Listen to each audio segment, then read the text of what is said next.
আর এটা আরও নির্ভর করছে সামনে ইলেকশনের যে রোডম্যাপ ডিক্লারেশন হবে, তারপর এটা আরও ম্যাচিউর হবে। এটা এখনো প্রাইমারি লেভেলে কিছুটা আলোচনায় অবস্থায় আছে।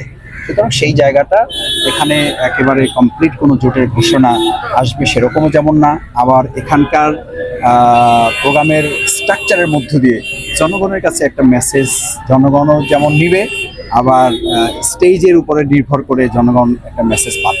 সর্বশেষ কোন কোন দল আপনাদের এই অনুষ্ঠানে? এখানে আমরা সব দলকেই মৌখিকভাবে তাদেরকে আমন্ত্রণ জানানো হচ্ছে।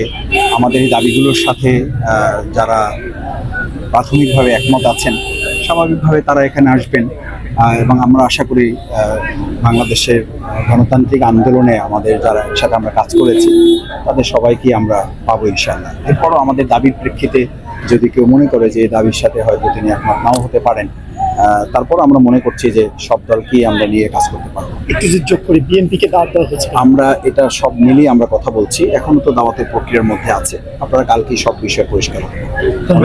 অসংখ্য ধন্যবাদ, অসংখ্য ধন্যবাদ।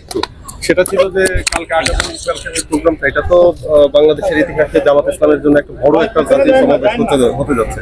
তো আপনাদের এই সমাবেশে কত লোকের সমাগম হবে? আপনারা তো লক্ষ্য করছেন যে আজকেই মাঠে প্রায় লোক, মানে আজকে আগের দিন প্রোগ্রাম, এখন দুপুর বা বিকেল এখনই প্রায় মাঠ লোকে লোকারণ্য হয়ে যাচ্ছে। আমরা লোক সামাল দিতে পারছি না।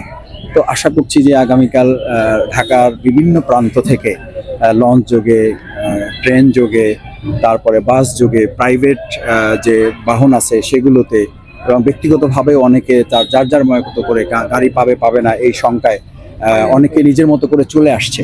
এবং আমরা ইতিমধ্যে যে খবর পাচ্ছি প্রায় কয়েক লক্ষ মানুষ ঢাকাতে এখন অবস্থান করছে শুধু এই প্রোগ্রামের জন্য। আমরা আশা করছি যে কয়েক লক্ষ লোক এখানে উপস্থিত হবে এবং একটা বৃহৎ জাতীয় সমাবেশে রূপান্তরিত হবে। শুধু ঐতিহাসিক সোহরাওয়ার্দী উদ্যান না, ঐতিহাসিক সোহরাওয়ার্দী উদ্যান ছাড়িয়ে পুরো ঢাকা মহানগরীটা জনগণের মহানগরীতে পরিণত হবে, একটা জনসমুদ্রে পরিণত হবে ইনশাআল্লাহ। অনেক ধন্যবাদ সবাই।